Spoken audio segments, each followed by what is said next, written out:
بسم اللہ الرحمن الرحیم. ڈیئر لسنرز، السلام علیکم. ہمارا آج کا ٹاپک ہے برصغیر پاک و ہند میں 1947 کی پارٹیشن کے وقت ریاستوں کا تنازع. ڈیئر اسٹوڈنٹس، جیسا کہ آپ جانتے ہیں کہ انگریزوں کے دور حکومت میں تقریباً 600 کے لگ بھگ دیسی ریاستیں موجود تھیں، جہاں نواب، راجے اور داخلی طور پر حکمران آزاد ہوا کرتے تھے. خارجی معاملات میں یہ تمام راجے، مہاراجے اور حکمران انگریزوں کے مرہون منت تھے. یہ پرنسلی اسٹیٹ یا دیسی ریاستیں براہ راست برطانوی حکومت کے کنٹرول میں تو نہیں تھیں، البتہ کمیونیکیشن، ڈیفنس اور دوسرے معاملات حکومت برطانیہ ہی ہینڈل کیا کرتی تھی. ریاستوں میں برصغیر کی کل آبادی کا تقریباً 1/4 حصہ آباد تھا.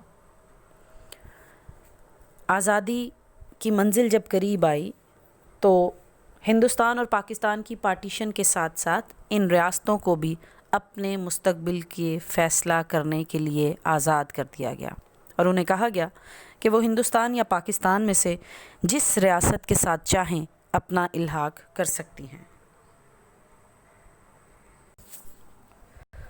لہٰذا 3 جون 1947 کے منصوبے میں ان ریاستوں کے مستقبل کے بارے میں اعلان کیا گیا اور کہا گیا کہ ہندوستان کی شاہی ریاستیں اپنے مخصوص حالات اور جغرافیائی حیثیت کی روشنی میں کسی بھی ملک میں شامل ہو سکتی ہیں یا ان میں سے کسی سے بھی تعلقات کے اصولوں کا معاہدہ کر سکتی ہیں. 15 اگست 1947 کو ہند کی اکثر ریاستوں نے اپنے مستقبل کا فیصلہ کر لیا، جن میں سے 14 ریاستوں نے پاکستان کے ساتھ الحاق کا اعلان کیا. ان 14 ریاستوں میں بہاولپور، لسبیلا، مکران، کلات، خیرپور، سوات، دیر، چترال وغیرہ کی ریاستیں شامل ہیں. لیکن کچھ ریاستیں ایسی تھیں جو 14 اگست 1947 تک یہ فیصلہ نہ کر سکیں کہ وہ پاکستان یا ہندوستان میں سے کس کے ساتھ الحاق چاہتی ہیں. ان میں سب سے پہلی اور سب سے بڑی ریاست حیدرآباد تھی. سامنے آپ کو نقشے میں نظر آ رہا ہوگا اور اس کی جغرافی سے آپ کو اندازہ ہوگا کہ ریاست حیدرآباد انڈیا کے تقریباً سینٹرل ساؤتھ میں واقع تھی. حیدرآباد، جس کا پرانا نام بھاگیہ نگر تھا، مغلوں کے دور میں دکن کے گورنر نظام الملک نے اس ریاست کی بنیاد ڈالی. یہی وجہ ہے کہ جو بھی حکمران اس ریاست کا نواب ہوتا وہ اپنے آپ کو نظام آف حیدرآباد کہلاتا تھا. جس زمانے میں ہندوستان اور پاکستان کو آزادی ملی، اس زمانے میں یہاں پر جو نظام حکومت کر رہا تھا اس کا نام میر عثمان علی خان تھا. ریاست کی تقریباً 81% آبادی ہندو جبکہ 13% پاپولیشن مسلمان تھی. اس کا دارالحکومت اورنگ آباد تھا. عثمان علی ایک انتہائی رحم دل اور انصاف پسند حکمران تھا. رعایا کے ساتھ انتہائی اچھا سلوک کرتا تھا. حیدرآباد کا شمار متحدہ ہندوستان کی ان امیر ترین ریاستوں میں ہوتا تھا جن کی اپنی پولیس، فوج، کسٹم، ڈاک، کرنسی اور ریلوے کا باقاعدہ نظام موجود تھا. بے پناہ دولت اور مالی وسائل کے اعتبار سے اس ریاست میں ایک آزاد خود مختار ریاست بننے کی پوری صلاحیت موجود تھی. لیکن یہ ریاست چونکہ چاروں طرف ہندوستانی علاقے سے گھری ہوئی تھی اور پاکستان کے ساتھ اپنا زمینی رابطہ ممکن نہیں بنا سکتی تھی، اسی لیے نظام آف حیدرآباد نے اعلان کیا کہ وہ ہندوستان یا پاکستان میں سے کسی کے ساتھ الحاق کی بجائے خود مختار مملکت کے طور پر رہنا چاہتا ہے. مگر پنڈت نہرو نے اپریل 1948 میں کانگریسی کمیٹی کو خطاب کرتے ہوئے نظام آف حیدرآباد کو دھمکی دی کہ وہ ریاست کا الحاق بھارت سے کر دے ورنہ جنگ کے لیے تیار ہو جائے. بالآخر حکومت بھارت نے ریاست کا معاشی بائیکاٹ کیا. اناج، دوائیاں اور دیگر اشیاء کی ترسیل اس ریاست میں روک دی گئی. بیرونی دنیا سے رابطہ بھی منقطع کر دیا گیا. دکن کے مسلمانوں اور مجلس اتحاد المسلمین کے سربراہ قاسم رضوی نے ریاست کے بھارت سے الحاق کے خلاف آخری دم تک نہ صرف مزاحمت کی بلکہ بہت ہی جرأت اور بے باکی سے ہندوستانی فوج کا مقابلہ بھی کیا، لیکن جو 11 سپتمبر 1948 کو قائد اعظم محمد علی جناح کی وفات ہوتی ہے، یہ محاصرہ مزید طوالت پکڑتا ہے اور چند روز کے بعد 17 سپتمبر 1948 کو ہندوستانی فوج نے باقاعدہ حملہ کر کے اس ریاست پر قبضہ کر لیا۔ اس آپریشن کو پولو آپریشن کا نام دیا گیا، جس کا کوڈ نیم پولیس ایکشن رکھا گیا۔ یوں ایک انتہائی رچ، رقبے کے اعتبار سے بہت بڑی ریاست، اس کے اوپر انڈیا قابض ہو گیا۔ پارٹیشن کے وقت دوسری اہم ریاست مناودر تھی اور اس کے ساتھ جوناگڑھ، پھر منگرول اور آخری اہم اور سب سے بڑی ریاست کشمیر تھی۔ جوناگڑھ کی بات کی جائے تو جوناگڑھ 1735 میں یوسف زئی قبیلے کے سردار شیر خان نے اس کی بنیاد رکھی۔ اس کا رقبہ 33,337 مربع میل اور اس کی آبادی تقریباً 7 لاکھ افراد پر مشتمل تھی۔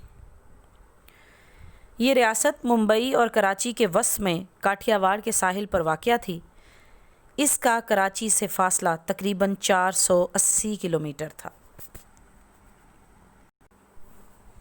جیسا کہ آپ نقشے میں دیکھ سکتے ہیں کہ سمندری فاصلے کے ذریعے بآسانی اس کا رابطہ مغربی پاکستان کے ساتھ ممکن تھا۔ اس کا حکمران ایک مسلمان محابت علی خان تھا۔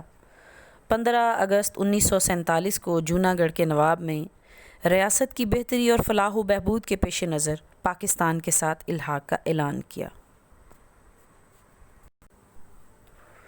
5 سپتمبر 1947 کو حکومت پاکستان نے اس الحاق کی منظوری دی، مگر جب کانگریسی لیڈروں کو اس الحاق کی خبر ملی تو انہوں نے نواب محابت علی خان کے اس اقدام کی بھرپور مخالفت کی۔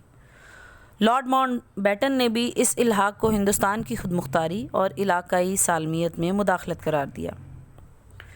نومبر 1947 کو بالآخر بھارتی فوجیں جوناگڑھ میں داخل ہوئیں اور ریاست میں ہنگامے کرانے شروع کر دیے۔ جوناگڑھ کا حکمران فرار ہو کر پاکستان پہنچ گیا اور بالآخر حکومت بھارت نے ریاست پر قبضہ کر کے اسے ہندوستان میں شامل کر دیا۔ ڈیئر لسنر، اسکرین پر آپ کو ریاست مناودر کا نقشہ نظر آ رہا ہے۔ یہ ریاست بھی ریاست جوناگڑھ کے قریب واقع تھی اور اس کی آبادی تقریباً 26,000 کے لگ بھگ تھی۔ اس کا رقبہ 574 مربع کلومیٹر تھا اور اس کا نواب محی الدین خان تھا۔ اس ریاست میں بھی ہندوؤں کی اکثریت تھی، مگر یہاں کا مسلمان چونکہ حکمران تھا اور وہ یہاں کی ہندو رعایا کے ساتھ بھی بہت اچھا سلوک کیا کرتا تھا۔ یہاں کے مسلمان نواب نے پاکستان کے ساتھ الحاق کا اعلان کر دیا، لیکن بھارت نے یہاں بھی اپنی فوجیں داخل کر کے زبردستی اس ریاست پر قبضہ کر لیا۔ اسی طرح ریاست منگرول اور ریاست نابھا پر بھی ہندوستان نے اپنی گرفت مضبوط کر لی اور جوناگڑھ کے ساتھ ساتھ واقع مناودر، منگرول اور نابھا کی چھوٹی ریاستیں بھی ہندوستان کی اجارہ داری سے محفوظ نہ رہ سکیں۔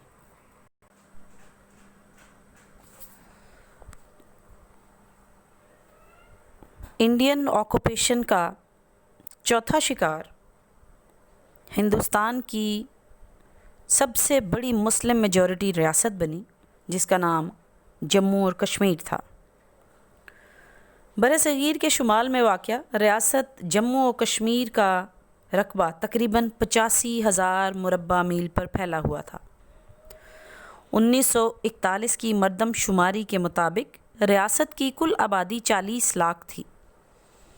وادی کشمیر میں مسلمانوں کی آبادی 90% اور جموں میں مسلمانوں کی پاپولیشن کا ریشو 70% تھا۔ مارچ 1846 میں معاہدہ لاہور ہوا، جس کی روح سے انگریزوں نے 75 لاکھ کے عوض کشمیر کی ریاست کو اس وقت کے ہندو راجا گلاب سنگھ ڈوگرا کے ہاتھوں فروخت کر دیا۔ کشمیری مسلمانوں نے 1930 میں ڈوگرا راجا کے مظالم کے خلاف تحریک آزادی کا آغاز کیا اور قانون آزادی ہند کی روح سے ہندوستان کی ریاستوں کو جو اختیار دیا گیا تھا کہ وہ بھارت یا پاکستان میں جس کے ساتھ چاہیں الحاق کر لیں، کشمیر کا پاکستان سے الحاق ایک یقینی امر تھا، مگر یہاں کی 90% اور 70% آبادی جو کہ دونوں علاقوں میں آباد تھی، ان کی خواہشات کی خلاف ورزی کرتے ہوئے انڈیا نے اس ریاست پر بھی زبردستی قبضے کی راہ آہستہ آہستہ ہموار کرنی شروع کر دی۔ پاکستان کو سیراب کرنے والے تمام کے تمام دریا کشمیر سے نکلتے تھے۔ یہاں کے عوام یہ محسوس کرتے تھے کہ وہ پاکستان کے ساتھ ثقافتی، جغرافیائی، مذہبی، کلچرل ہر طرح کی باؤنڈ رکھتے ہیں، لہٰذا پاکستان کے ساتھ الحاق ایک فطری امر سمجھتے تھے۔ راجا نے جب کشمیریوں نے ایک تحریک چلائی تو راجا نے اور سختی سے کام لیا اور لاکھوں افراد کو ترک وطن پر مجبور کر دیا۔ 2.25 لاکھ سے زائد مسلمانوں کو شہید کیا گیا، مگر راجا اس تحریک کو دبانے میں ناکام رہا۔ بھارت نے اپنی افواج ریاست میں اتاریں اور ساتھ ہی دباؤ ڈالا کہ راجا بھارت سے ریاست کے الحاق کی دستاویز پر دستخط کرے۔ راجا ایسا کرنے سے گریز کرتا رہا۔ بھارتی حکومت نے ایک جعلی دستاویز تیار کی اور راجا نے ریاست کو بھارت میں شامل کرنے کی درخواست کی، جسے بھارتی حکومت نے مان لیا۔ کشمیری عوام جو کہ پہلے ہی سے یہ تحریک چلا رہے تھے، اب انہوں نے اس تحریک کو مزید اسٹرانگ کرنے کے ہتھیار اٹھانے شروع کر دیے۔ سابقہ فوجی جو کہ جنگ آزادی میں مسلمانوں کی قیادت کر رہے تھے، ان کے ساتھ سے یہ تحریک آزادی مزید اسٹرانگ ہوتی چلی گئی۔ بالآخر جب حالات انڈین کے ہاتھ سے نکلنے لگے تو انہوں نے اقوام متحدہ کا دروازہ کھٹکھٹانا شروع کر دیا۔ اقوام متحدہ کی سلامتی کونسل نے 2 قراردادیں منظور کیں اور دونوں ممالک کو سیز فائر کا حکم دیا۔ 1 جنوری 1948 کو دونوں ملکوں کے درمیان سیز فائر ہو گیا اور دونوں ملکوں کے درمیان LOC یعنی لائن آف کنٹرول قائم کر دی گئی۔ دونوں ملکوں سے یہ کہا گیا کہ وہ اپنی پرانی پوزیشن پر واپس چلے جائیں۔ استصواب رائے کرانے کا کہا گیا کہ کشمیر میں ریفرینڈم کرایا جائے، پلیبسٹ کروایا جائے، وہاں کے لوگوں کی خواہش پوچھی جائے، لیکن انڈین آرمی اور انڈین گورنمنٹ نے آج تک وہ پلیبسٹ وہاں پر کنڈکٹ نہیں کروایا۔ یہی وجہ ہے کہ یہ مسئلہ آج بھی جوں کا توں ہے۔ 1965 1971 میں 2 جنگیں کشمیر اور پاکستان کے مابین لڑی جا چکی ہیں اور پچھلی 70 سالوں سے کشمیری مجاہدین اپنی آزادی کی جنگ لڑ رہے ہیں۔ آج بھی مسئلہ کشمیر اقوام متحدہ کے ایجنڈے پر موجود دنیا کا سب سے بڑا مسئلہ ہے، لیکن کوئی بھی مؤثر قدم نہیں اٹھایا گیا۔ ضرورت اس بات کی ہے کہ بھارت اقوام متحدہ کی قراردادوں پر عمل درآمد کرتے ہوئے وہاں پر پلیبسٹ کروائے تاکہ انسانی حقوق کی پامالی کو مستقبل میں روکا جا سکے۔ اگلی کلاس میں نئے ٹاپک کے ساتھ دوبارہ ملیں گے۔ اللہ حافظ۔